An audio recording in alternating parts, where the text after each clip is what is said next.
Hi friends, ఈరోజు మనం topic వచ్చి మన సబ్స్క్రైబ్స్ కావచ్చు, అదేవిధంగా ఎవరైతే మన వీడియోలు చేసి కామెంట్ చేస్తున్నారో అలాంటి వాళ్ళందరి కోసం వాళ్ళ అడిగిన క్వశ్చన్లకి మీకు క్లియర్గా ఈ వీడియోలో నేను ఆన్సర్లు అయితే ఇవ్వడం జరుగుతుంది. సో చాలామంది చాలా డౌట్స్ అయితే అడిగారండి. అంటే చాలామంది కూడా వీడియో మొత్తం చూడకుండానే డౌట్స్ అయితే అడగడం జరిగింది. సో అలా అయినా పర్లేదు, అలాంటి వాళ్ళ కోసం కూడా మళ్ళీ నేను ఒకసారి మీరు అడిగిన క్వశ్చన్లకి ఆన్సర్ క్లియర్గా ఎక్స్ప్లెయిన్ చేస్తాను. ఎవరైనా కొత్త వాళ్ళు కావచ్చు, అదేవిధంగా ఆల్రెడీ కామెంట్ చేసిన వాళ్ళు కావచ్చు, కొత్త వాళ్ళు కావచ్చు, మీరు కూడా ఒకసారి వింటే మీకు క్లారిటీ కూడా వస్తుంది. వీడియో అంతా స్కిప్ చేయకుండా క్లియర్గా అయితే చూడడానికి ట్రై చేయండి. నా యొక్క చిన్న రిక్వెస్ట్ ఏంటి, వీడియోలోకి వెళ్ళే ముందర ఒక చిన్న రిక్వెస్ట్.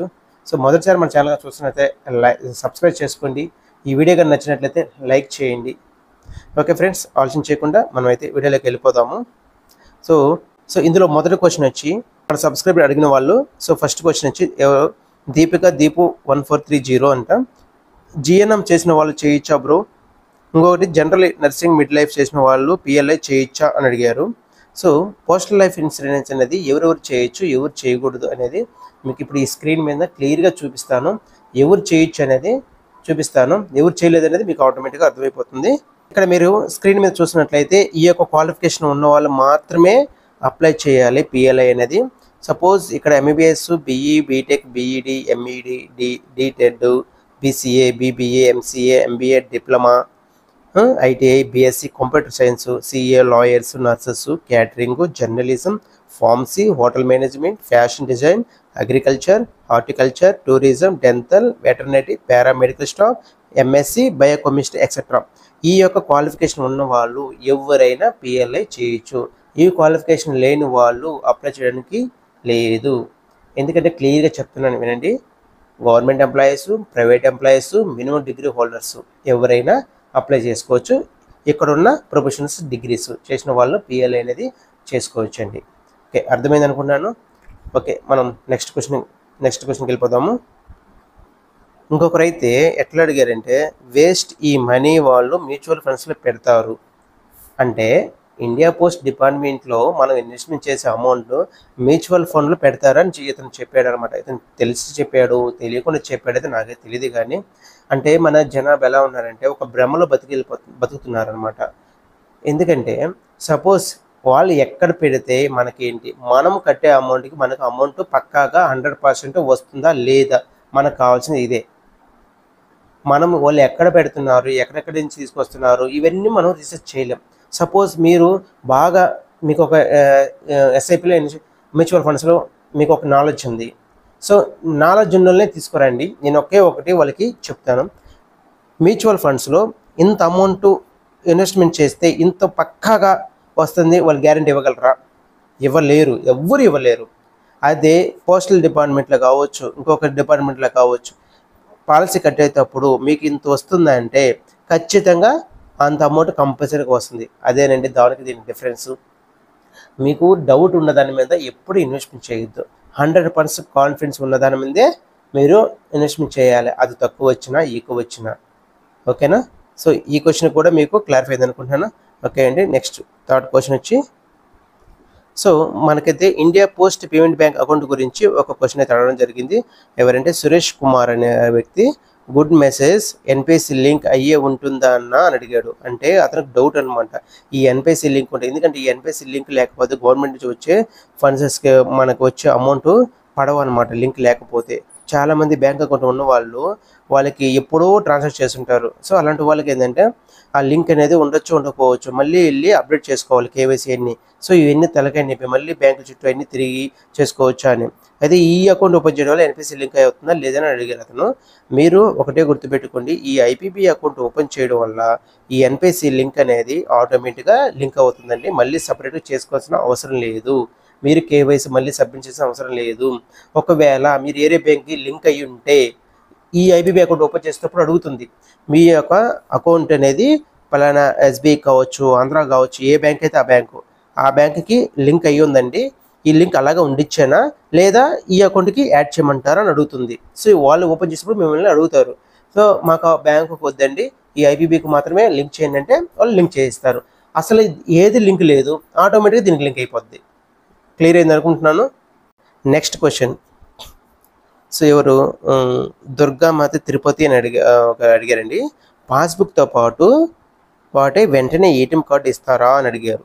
ఇది సేవింగ్ బ్యాంక్ అకౌంట్, పోస్ట్ ఆఫీస్కి సంబంధించిన సేవింగ్ బ్యాంక్ అకౌంట్. అవునండి, మీరు అకౌంట్ ఓపెన్ చేసేటప్పుడే మీరు ఓపెన్ చేస్తున్నప్పుడు అక్కడ ఉన్న పోస్ట్ మాస్టర్కి సార్ నాకు ఏటీఎం కార్డు కూడా కావాలి అంటే మీకు ఏటీఎం కార్డుకి సంబంధించిన అప్లికేషన్ ఫామ్ ఇస్తారు. దాన్ని కూడా ఫిల్ చేస్తే వెంటనే ఏటీఎం కార్డు ఇచ్చేస్తారు వితౌట్ ఛార్జెస్. మీకు ఏ ఛార్జెస్ లేకుండానే ఏటీఎం కార్డు స్పాట్లోనే ఇచ్చేస్తారు. నెక్స్ట్ క్వశ్చన్, ఇందాక మీకు పిఎల్ఐ గురించి ఎవరెవరు అప్లై చేసుకోవచ్చో చెప్పిన అదేవిధంగా ఇప్పుడు మధ్యలోనే నాని అంట. సో ఆర్పిఎల్ఐ అంటే rural postal life insurance employees చేసుకోవచ్చా అని అతను మీనింగ్ చేసుకో అన్నాడు. ఎంప్లాయ్ చేసుకోవచ్చా అని అడిగాడు. ఆర్పిఎల్ అనేది రూరల్ పోస్టల్ లైఫ్ ఇన్సూరెన్స్ అంటే అర్బన్ కాకుండా రూరల్ ఎవరైతే ఉంటారో వాళ్ళు అప్లై చేసుకోవచ్చు. అదేవిధంగా ఎంప్లాయ్ చేసుకోవచ్చా అంటే ఎంప్లాయీస్ చేసుకోవచ్చండి. ఆర్పిఎల్ అంటే మీ యొక్క ఇంట్రెస్ట్ అనమాట. పిఎల్ఐ చేసుకోవచ్చు, ఆర్పిఎల్ చేసుకోవచ్చు. సో దీని డిఫరెన్స్ ఏంటంటే ఆర్పిఎల్ కన్నా పిఎల్ఐ అనేది కొంచెం బోనస్ రేట్ అనేది ఎక్కువ ఉంటుంది. కాబట్టి మనం సజెషన్ చేసేది ఏంటి, ఎంప్లాయీస్కి పిఎల్ఐ చేసుకోమని చెప్తాం. ఎందుకంటే కొంచెం బోనస్ రేట్ ఎక్కువ ఉంటుంది కాబట్టి పిఎల్ఐ చేసుకోండి. ఇది నా యొక్క సజెషన్. నెక్స్ట్ క్వశ్చన్, డిపివి ఆంజనేయ మూర్తి పెద్ద ఆయన అనుకుంటున్నాను. సో ఆయన సీనియర్ సిటిజన్ గురించి ఒక క్వశ్చన్ అయితే అడగడం జరిగింది. డిపాజిట్ చేసే ఫండ్ ఎక్కడిది అనే ఎక్స్ప్లెనేషన్ ఇవ్వాలా అని అడిగారు. ఇవ్వాలా అంటే మనకున్న లేటెస్ట్ కానీ అంతకుముందు కానీ ఇన్కమ్ ట్యాక్స్ రూల్స్ ప్రకారం ఏంటంటే ఒక 10 lakhs కన్నా అబోవ్ అయితే ఇప్పుడున్న మొన్న లేటెస్ట్ రిలీజ్ చేసిన దాని ప్రకారం అయితే 10 lakhs ఏమైనా పెంచారో లేదో ఐడియా లేదు. 10 lakhs కన్నా ఎక్కువ కానీ మనం ఫిక్స్డ్ డిపాజిట్ కానీ చేసినట్లయితే ఆ యొక్క ఇన్కమ్ సోర్స్ ఆఫ్ ఇన్కమ్ అంటే మనకి ఏ రూపంలో నుంచి అమౌంట్ వచ్చింది అని జస్ట్ ఎక్స్ప్లెనేషన్. అంటే మీరేమి ఇన్కమ్ ట్యాక్స్ ఇవ్వాలని అవసరం లేదు. మీరు ఎక్కడైతే డిపాజిట్ చేస్తున్నారో సపోజ్ మీరు 30 లక్షలు డిపాజిట్ చేయాలనుకుంటున్నారు. సో సోర్స్ ఆఫ్ ఇన్కమ్ అంటే ఎక్కడి నుంచి వచ్చింది, సో మీరు రిటైర్డ్ అయిన అమౌంట్ వచ్చిందా, లేదా మీరు వ్యవసాయంలోనే వచ్చిందా, లేదా బిజినెస్లో వచ్చిందా, లేదంటే ఇంకెక్కడైనా ఫండ్స్లోంచి వచ్చిందా, మీకు ఏదో ఒక డాక్యుమెంట్ రూపంలో ఉంటుంది. ఒక సపోజ్ ఇప్పుడు బ్యాంక్లో స్టేట్మెంట్ కావచ్చు, లేదా మీరు ఎక్కడి నుంచి తీసుకున్నారో స్టేట్మెంట్ ఉంటుంది కదా, ఆ స్టేట్మెంట్ మీరు సబ్మిట్ చేస్తే ఎనఫ్. ఇంకా అంతకన్నా ఎక్స్ప్లెనేషన్ అయితే అవసరం లేదు. సో మీకు డౌట్ క్లియర్ అయింది అనుకుంటున్నాను. So next question, NKG music 2436 అనే వ్యక్తి అడిగారు. నేను మా పాపకి పీపీఎఫ్ అకౌంట్ ఓపెన్ చేశా, ఇప్పుడు ఇంట్రెస్ట్ రేటు ఎంత వస్తుంది అని అడిగారు. మీరు పీపీఎఫ్ అకౌంట్ ఓపెన్ చేసేటప్పుడు ఎంతైతే ఇంట్రెస్ట్ ఉందో ఆ యొక్క ఇంట్రెస్ట్ రేట్ ప్రకారమే మీకు మెచ్యూరిటీ అమౌంట్ అయితే రావడం జరుగుతుంది. ఇప్పుడు పీపీఎఫ్ యొక్క ఇంట్రెస్ట్ రేట్ అనేది 7.1 అయితే ఉందండి, ఇంకా చేంజ్ అవ్వలేదు. మార్చి వరకు కూడా అదే ఉంటుంది, మీకు అదే ఇంట్రెస్ట్ రేట్ ప్రకారం అయితే రావడం జరుగుతుంది. సో నెక్స్ట్ క్వశ్చన్, ఈ postal life insurance Mulugu Naresh natural మరియు హెల్త్ ప్రాబ్లమ్స్తో డెత్ అయితే ఇన్సూరెన్స్ వచ్చి చెప్పండి అన్నారు. మీకు ఈ వీడియో కానీ పూర్తిగా చూసినట్లయితే మీకు క్లియర్గా అర్థం అవుద్ది. అయినా మీకోసం ఒకసారి చెప్తాను. ఈ postal life insurance natural death అయినా మీకు పూర్తి అమౌంట్ వస్తుంది, హెల్త్ ప్రాబ్లమ్స్ చనిపోయినా పూర్తి అమౌంట్ వస్తుంది. ఒక ఎక్సెప్ట్ సూసైడ్ చేసుకుంటే మీకు అంటే మొత్తం రాకపోవచ్చు, అమౌంట్ అయితే వస్తుంది కానీ మొత్తం అంటే మీరు ఎక్స్పెక్ట్ చేసినంత రాదు సూసైడ్ కేసుకి. సో న్యాచురల్ డెత్కి, హెల్త్ ప్రాబ్లమ్స్ డెత్కి, ఏదైనా యాక్సిడెంట్ వల్ల చనిపోయినా, ఇంకేది ఒక సూసైడ్ తప్ప ఎలా చనిపోయినా సరే మీకైతే పూర్తి బెనిఫిట్ అమౌంట్ అయితే రావడం జరుగుతుంది. సో ఇదే క్వశ్చన్ చాలామంది అడిగారు. సో మీ అందరికీ ఈ యొక్క ఆన్సర్ మీకు సరిపోయింది అనుకుంటున్నాను. సో నెక్స్ట్ క్వశ్చన్, వెంకటరమణయ్య అనే వ్యక్తి ఐబీబీ అకౌంట్ గురించి కొన్ని ప్రూఫ్స్ అయితే అడిగాడు. మీరు ఏమేమి ప్రూఫ్స్ కానీ అక్కడ అకౌంట్ ఎలా ఓపెన్ చేయాలి, ఏమేమి ప్రూఫ్స్ కావాలో చెప్పలేదు అన్నారు. అండి, ఐబీబీ అకౌంట్ ఓపెన్ చేయడానికి మీకు ఎటువంటి ప్రూఫ్స్ అవసరం లేదు. మీరు ప్రీమియం అకౌంట్ ఓపెన్ చేసినప్పుడు మీరు చేతిలో ఒక 200 రూపాయలు, మీరు ఏ మొబైల్ అయితే ఫోన్ నెంబర్ యాడ్ చేయకుండా ఆ యొక్క మొబైల్ నెంబరు, ఆధార్ నెంబర్ ఉంటే చాలు, ప్రూఫ్ అవసరం లేదు. నెంబరు చెప్తే మీకు అకౌంట్ ఓపెన్ చేసి మీకు అకౌంట్ నెంబరు, దానికి సంబంధించిన సిఫ్ ఐడి, ఏటీఎం కార్డులు అంటే కార్డు అయితే ఇవ్వడం జరుగుతుంది. ప్రూఫ్స్ అయితే ఏం అవసరం లేదండి. నెక్స్ట్ ఎస్కే గేమ్లో ఎవరో మరి ఐబీబీ అకౌంట్ ఆన్లైన్లో ఓపెన్ చేయాలంటే పోస్ట్ ఆఫీస్లో ఆల్రెడీ అకౌంట్ ఉండాలా అని అడిగారు. అంటే ఆల్రెడీ అకౌంట్ అయితే అవసరం లేదు, మీరు ఐబీబీ అకౌంట్ ఓపెన్ చేసుకోవచ్చు ఆన్లైన్లో. కానీ కేవైసీ మాత్రము మీరు పోస్ట్ ఆఫీస్కి వెళ్ళే తమతో మీరు కేవైసీ అప్డేట్ చేసుకోవాలి. సో అలా చేసుకున్న బదులు డైరెక్ట్గా మీరు అక్కడికి వెళ్ళైనా అకౌంట్ ఓపెన్ చేసుకోవచ్చు, పెద్ద ప్రాబ్లం ఉండదు. నెక్స్ట్ క్వశ్చన్ వచ్చి షేక్ భాస్కర్ గౌషన్ అడిగారు. సార్ నాకు 50 years, నేను ఎంత కట్టాల్సి వస్తుంది, 10 లక్షలు షమ్మాజుడికి అండ్ రూరల్ పోస్టల్ రిఫరెన్స్.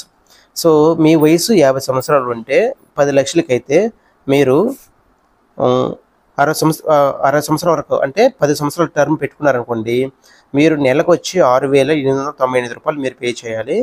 మీకు మొత్తం మెచ్యూరిటీ అమౌంట్ 10 సంవత్సరాల తర్వాత 16 లక్షలు అయితే మీకు మెచ్యూరిటీ అమౌంట్ అయితే వస్తుంది. అదే మీరు ఎన్ని సంవత్సరాలు పెట్టుకుంటే 8,204 రూపాయలు, అంటే ఎన్ని సంవత్సరాలు అంటే టర్మ్ అనమాట. మీకు 50 సంవత్సరాలు కదా, సో 60 ఇయర్స్ వరకు మెచ్యూరిటీ. 10 ఇయర్స్కి అయితే 16 లక్షలు వస్తుంది. మీరు కట్టేది 6,898 రూపాయలు. అదే 8 ఇయర్స్కి పెట్టుకున్నారనుకోండి, 8,204 రూపాయలు మీరు పే చేయాలి. మీకు మెచ్యూరిటీ అమౌంట్ 14,80,000 వరకు వస్తుంది. నెక్స్ట్ క్వశ్చన్ వచ్చి స్వప్న కన్నా వాళ్ళు ఒకటి పోస్ట్ ఆఫీసు అదేవిధంగా ఐబీబీ గురించి అడిగారు. హాయ్ సార్, నేను ఈరోజు పోస్ట్ ఆఫీస్లో ఎస్బీఐ అకౌంట్ ఓపెన్ చేశాను. ఐబీబీ అకౌంట్ ఓపెన్ చేస్తే రెండు ఒక అకౌంట్స్కి సేమ్ అకౌంట్ నెంబర్ ఉంటుందా సార్ అని అడిగారు. పోస్ట్ ఆఫీస్ పిఓఎస్బీ అకౌంట్ నెంబర్ వేరు, ఐబీబీ అకౌంట్ నెంబర్ వేరండి. రెండు సపరేట్ అకౌంట్ నెంబర్లు వస్తాయి, రెండు సపరేట్ కేటగిరీస్. కాకపోతే రెండు మీరు లింక్ చేసుకోవచ్చు ఓపెన్ చేసుకుంటే. ఐబీబీ అనేది మీరు ఫోన్పే లాగా, అదేవిధంగా గూగుల్ పే, ఫోన్పే ఎలా అయితే వాడతారో అలాగా ఐబీబీ అకౌంట్ వాడచ్చు. పిఓఎస్బీ అకౌంట్ అనేది మీరు పోస్ట్ ఆఫీస్లో ఏదైనా స్కీమ్ కడుతున్నప్పుడు ఆ యొక్క స్కీమ్ క్లోజర్ అమౌంట్ అందులో ట్రాన్స్ఫర్ చేయడానికి ఆ పిఎస్బీ అకౌంట్ నుంచి ఇంటర్నెట్ బ్యాంకింగ్ ఫెసిలిటీ ఉంటుంది. అదేవిధంగా మీరు ఆన్లైన్లోనే అకౌంట్ ఓపెన్ చేసుకోవచ్చు, ఆన్లైన్లోనే క్లోజ్ చేసుకోవచ్చు. ఇది సేవింగ్, ఇది మనము యూజర్ ఫ్రెండ్లీగా ఫోన్పే, గూగుల్ పే ఎలా వాడతాం అలా వాడచ్చు. రెండు డిఫరెంట్ అకౌంట్స్, రెండు different account numbers. Okay, clear అయింది అనుకుంటున్నాను. నెక్స్ట్ క్వశ్చన్ సురేంద్ర లవ్లీ, 3 మంత్స్కి కూడా కట్టచ్చా? అప్పుడు టోటల్ అమౌంట్ సేమ్ వస్తుందా? మీరు 1 మంత్ కట్టినా, 3 మంత్స్ కట్టినా, 6 మంత్స్ కట్టినా, ఇయర్ కట్టినా మీకు మెచ్యూరిటీ అమౌంట్ మీరు ఓపెన్ చేసేటప్పుడు ఎంతైతే వస్తుందో చెప్తున్నారో అంతే అమౌంట్ వస్తుంది, డిఫరెంట్ ఉండదు. కానీ మీరు కట్టే అమౌంట్లో కొంచెం డిఫరెంట్ ఉంటుంది. ఎందుకంటే మీరు నెల కట్టే అమౌంట్ ఒకేసారి సంవత్సరం కడితే మీరు కట్టే అమౌంట్ మీలో కొంచెం అమౌంట్ తగ్గించే మేము కట్టించుకుంటాం. సో మీరు అలా కట్టడం వల్ల మీకే బెనిఫిట్. 6 మంత్స్కి 1 ఇయర్కి అట్లా కడితే మీకే బెనిఫిట్స్ ఉంటుంది, అమౌంట్ తక్కువ వస్తుంది అనమాట. తక్కువ కట్టచ్చు కానీ మీకు రావాల్సిన అమౌంట్ పూర్తి అమౌంట్ అయితే వస్తుంది. నెక్స్ట్ ఒక బ్రదర్ పెట్టాడు, బ్రదర్ చాలా వివరంగా చెప్పారు, థ్యాంక్ యూ అండి. సో మీకు కూడా ఈ వీడియో అంతా చూసి ఈ మెసేజ్ చేసినందుకు చాలా చాలా థ్యాంక్ యూ అండి. సో ఇలాంటి క్వశ్చన్లకి మీకు ఎవరైతే అడిగారో వాళ్ళందరికీ ఆన్సర్లు వచ్చాయి అనుకుంటున్నాను. ఇంకా మీకు ఎలాంటి డౌట్స్ ఉన్నా సరే కామెంట్ రూపంలో కామెంట్ చేయండి. మరిన్ని క్వశ్చన్తో మరిన్ని ఆన్సర్తో మీ ముందుకైతే తొందరలోనే వస్తాను. మన ఛానల్లో పోస్ట్ ఆఫీస్ సంబంధించిన వీడియోస్ అయితే అన్నీ అవైలబుల్ ఉంటాయి.